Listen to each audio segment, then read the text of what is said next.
Okay, so we're finally doing this video now because, you know, I didn't want to accept it, I'll be honest with you. But it's happening. Klopp is leaving, and here's our thoughts on the news of Klopp leaving. So let's hear first things first from the big man, Pops. What's your thoughts? Where were you when it happened, and what was your initial thoughts when it happened? Totally gutted, because I didn't expect it to happen. I thought he will just walk away after his contract expires 2026. So this was a surprise to me, complete surprise. Where I was when it happened, because of our timelines, it was after Juma, so it was on the radio when I drove back to the office. But totally gutted. I think the last time I felt like this was when Kenny Dalglish left after the Hillsborough disaster. The first time, after the Hillsborough disaster. Where were you when the Hillsborough disaster? I had a busy day at work.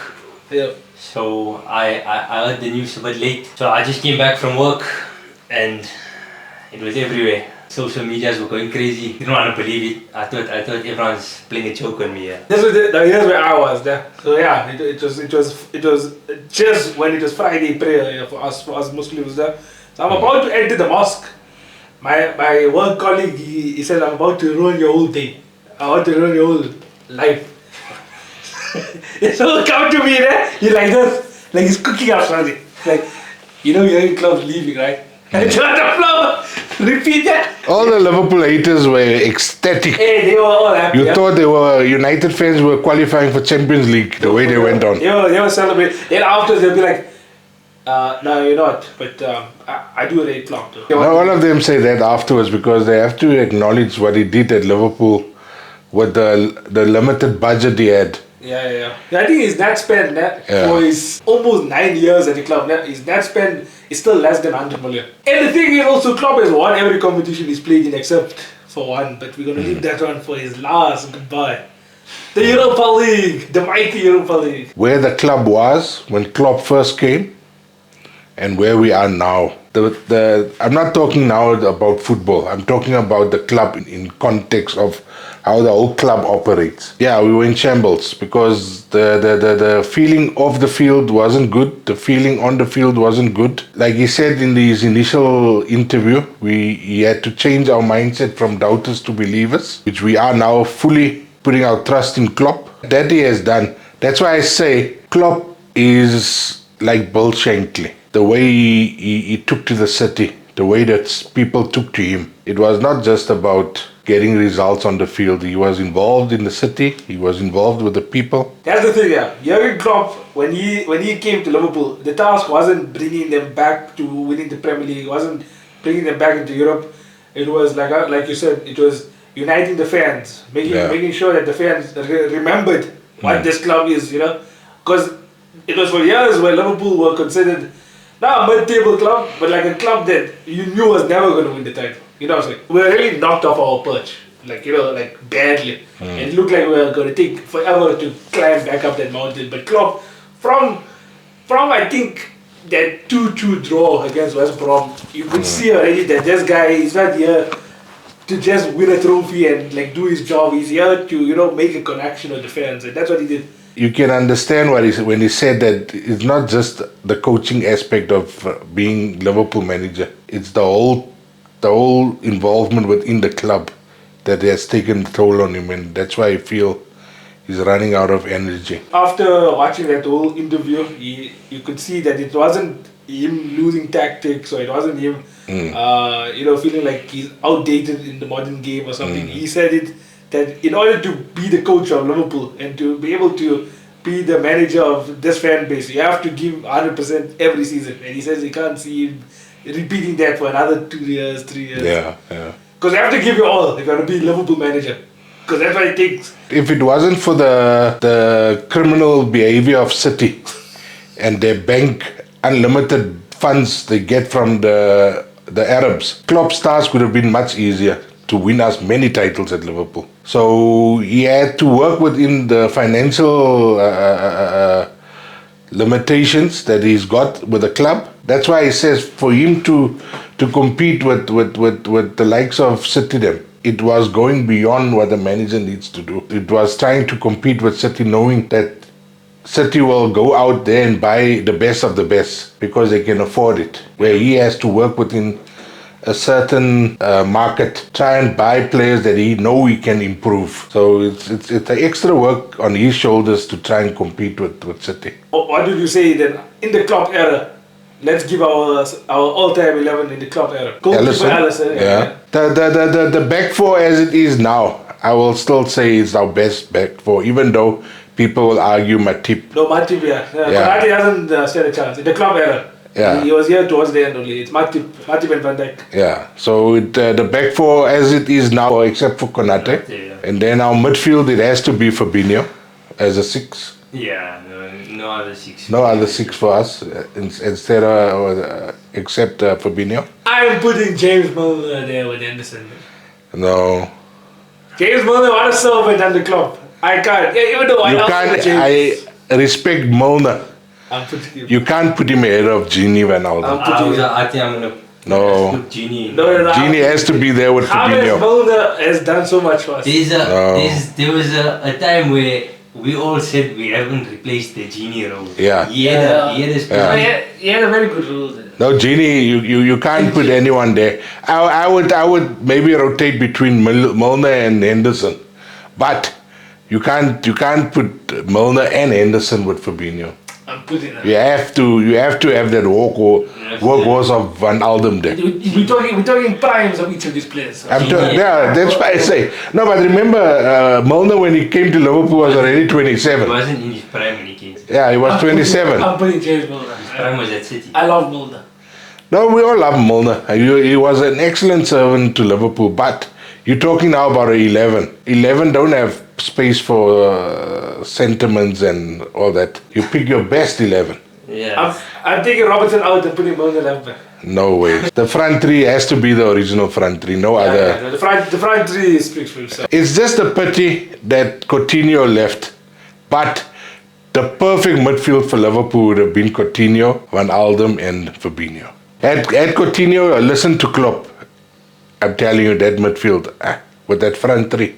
That would have been a solid one. In his time at Liverpool, let's start from John. There could be an obvious one, so you can say the obvious one, but then you can give your second one also. What's been your favorite Jurgen Klopp game? Yeah, okay, the obvious one is Barcelona 4-0. Yeah. So let's scrap that. That's everyone's favorite, okay? What's your second favorite then? The one that stands out for me, which shows a turn in our mentality, where we became mentality monsters, is the Norwich game. Because in that game we showed mental strength. Yeah.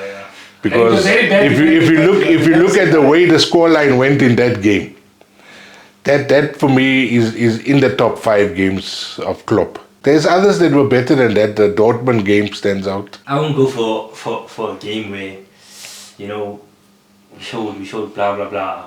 I'm gonna go for a game that I will watch probably about 10 times, and that is the 7-0 Manchester United game. Okay, yeah, that's a solid one. That's a solid one. That is a statement. Yeah. I will watch that game over and over just for the fact that it was against United. Yeah. But if we are honest to ourselves, I'm actually happy that 6 of the 7 goals came in the second half.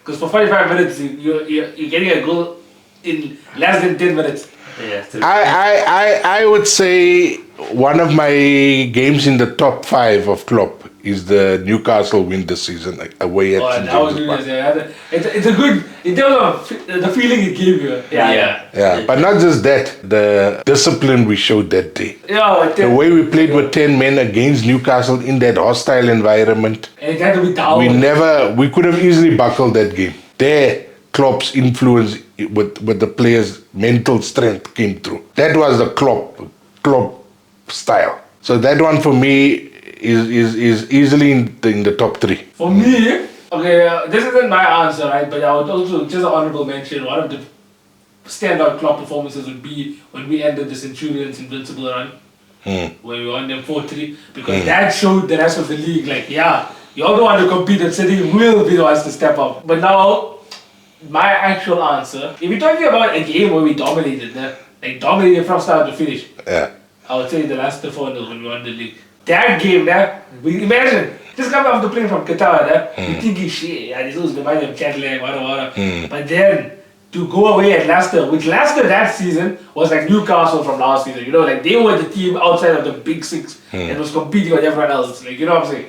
So to go away at Leicester's King Power Stadium and to dominate them from start to finish.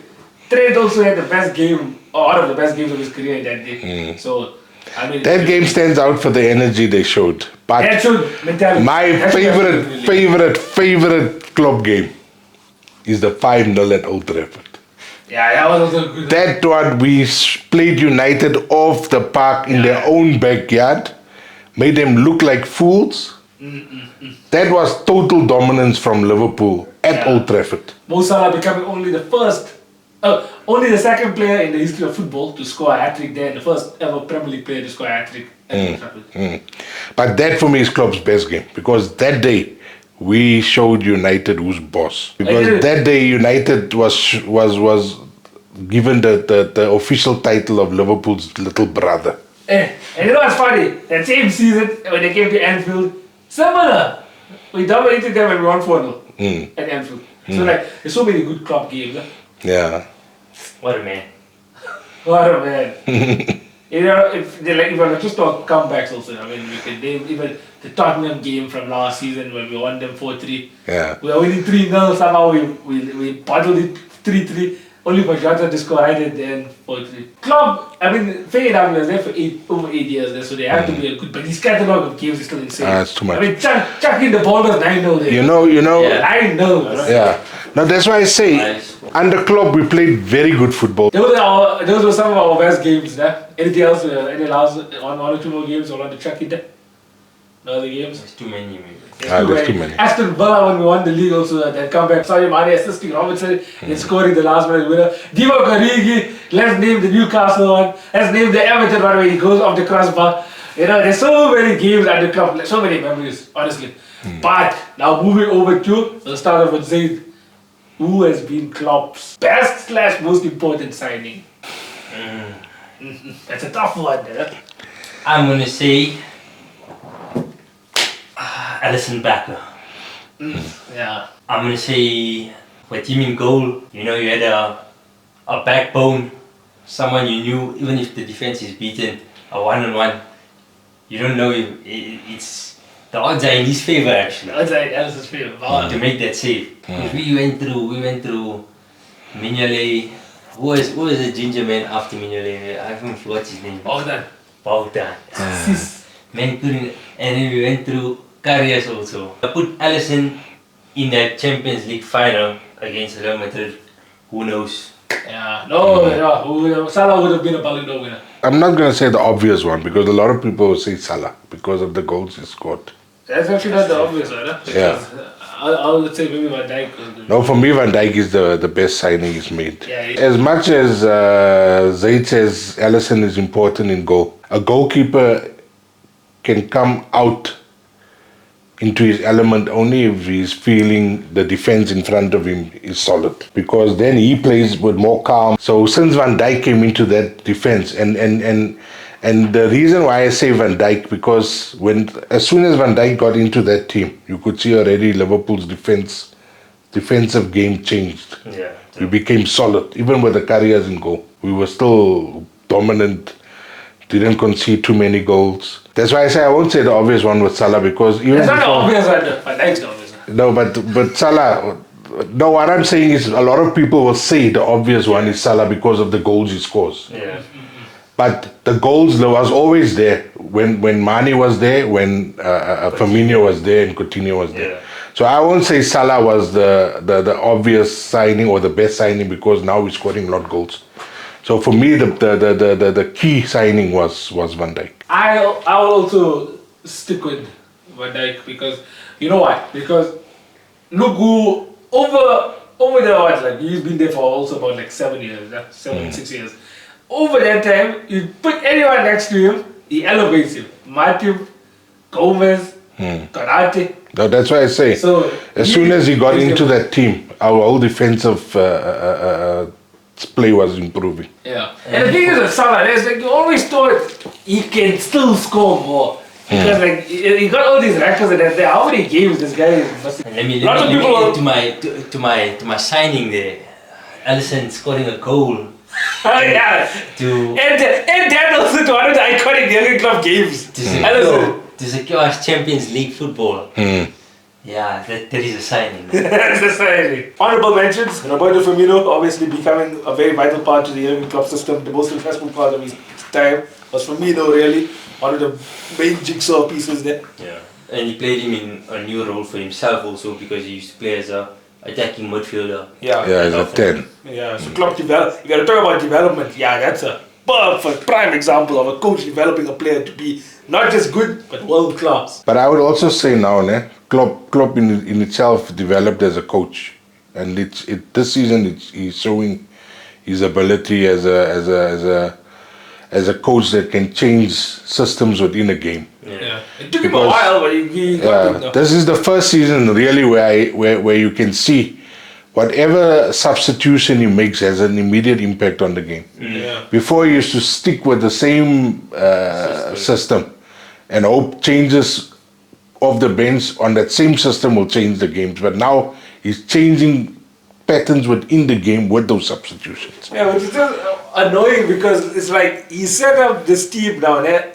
perfectly for the future. He got at least 2-3 years where this team can go probably do That's a why in the league. but that's why it's a shock that he's leaving, because he himself labeled this Liverpool team as Liverpool 2.0. Yeah. Because he rebuilt the midfield in one window now, and he rebuilt the attack last season. And the defense, there's so much graduates now coming from the academy, so it's like you got Bradley, Kwanzaa, it's like the whole team is now, it's literally a Liverpool 2.0. I personally feel Klopp will coach Liverpool again one day. You can't go back to your axe, man. Why not? Kenny did us dirty. Why not?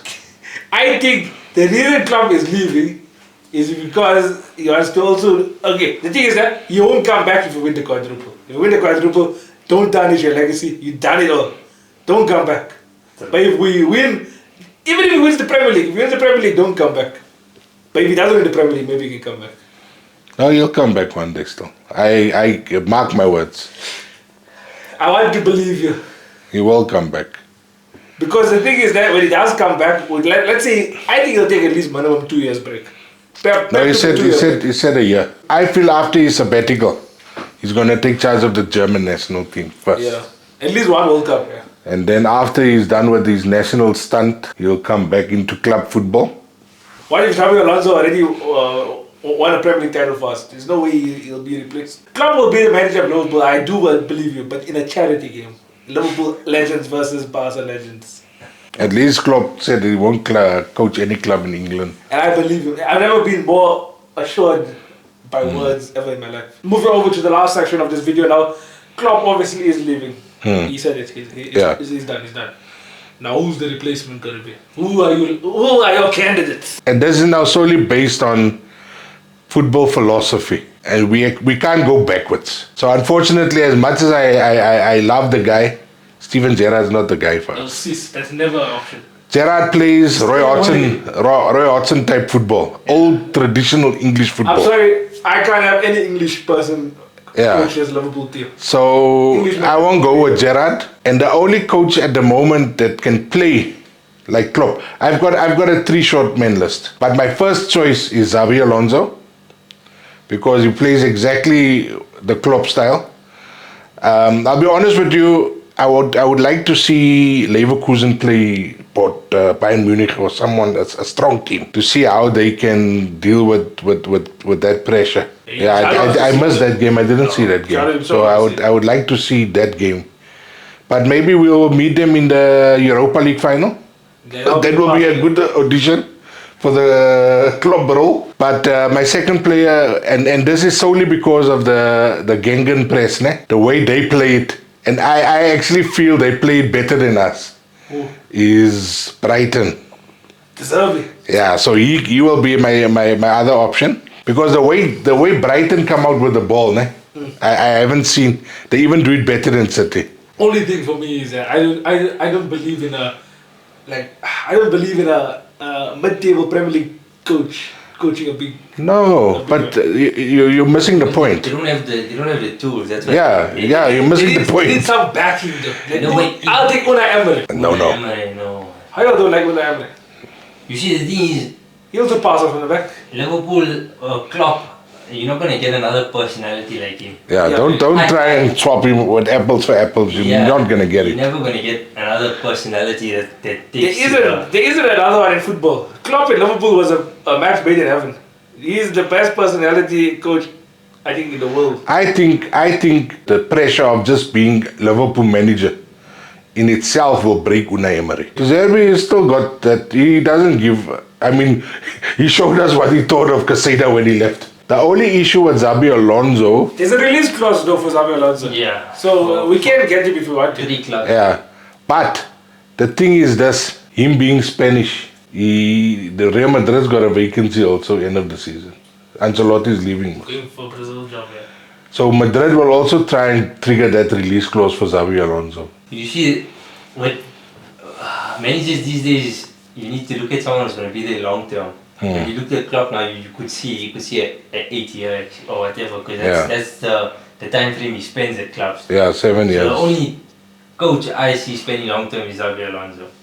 And because he's still young, so and I think it's so obvious that he is connected to the club, because when Jurgen Klopp first came in also, right, that he said welcome to the family, YWA, that's what he tweeted. So he's still connected to Liverpool.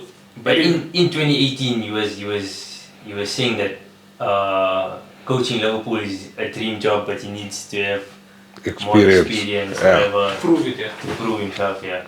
So I mean, the question was there. Now he is obviously in the spotlight. So It all depends on what he can do now with Leverkusen, because if he don't win, I was saying also that if he wins the Bundesliga, that's more than enough proof to me that he can do a good job, because to stop what Bayern's been doing for the past few years now, how many? 10, 11 years, if he can stop that cycle, it's not to say Bayern are doing bad also, they upgraded their squad now. To add Harry Kane to that Bayern squad, you should be winning the league again. yeah. So if Xabi Alonso can stop Bayern, then that's enough proof for me to say, okay, he can be an elite manager. Yeah. But we must also remember that the German league is a farmers' league. That's why I'm saying if you can beat the farmer in his own game, you're proving that you're good. No, but it took Xabi Alonso a season to get to where he is also. So this is still early days. But it took Klopp how many years to build his vision. Not to say that this is the final product. He's showing great results in the league, but it's not to say that this is what he wants to achieve ultimately. But now, what do you expect? He'll be the product of Benitez, Mourinho, Pep, Ancelotti. But imagine, you have all of those footballing philosophies. I mean, surely you are destined for greatness there. And with his father was a football player and a football manager also. Yeah, football runs through his genes, and he's a Champions League winner, World Cup winner, Euro winner. Like, he knows what it takes to win. And we can be honest. I think Spanish football is up there with one of the most attractive football to watch. No, the only thing I can say is enjoy the moment with Klopp's last few months in charge. Let's hope the players give him a nice send-off. Now, in an ideal world, he wins the quadruple and the trophy that he never yet win as a Liverpool manager, the Europa League. I want to be in that world, man. But in that world, what's the odds of that happening? It's possible. Even the youngsters play the way they play now because they know they're doing it, or there's motivation. There's a reason why they have to give 110% every game. Yeah. And it's for that German man. Yeah, so after all of that, just have to enjoy the rest of the... How many months do we have left to this game? 4 months. Yeah. 4 more months of Klopp. Yeah, Jurgen Klopp, thank you for all of the years. We appreciate you here in South Africa. If you'll ever see this, I'm sure all of our fans here also will mention something to you in the comments. If he wins the quadruple, he'll be the third best Premier League manager ever. You know what? All fair to Pep. Pep is only got what he's got because of money. He's like a spoiled brat. True. Terry, I want something. Okay, he'll put it. When City had a problem with the centre backs, he didn't even bring in their second stringers to try and get him into the first team. They went and bought 2 new centre backs. Like a spoiled brat Pep.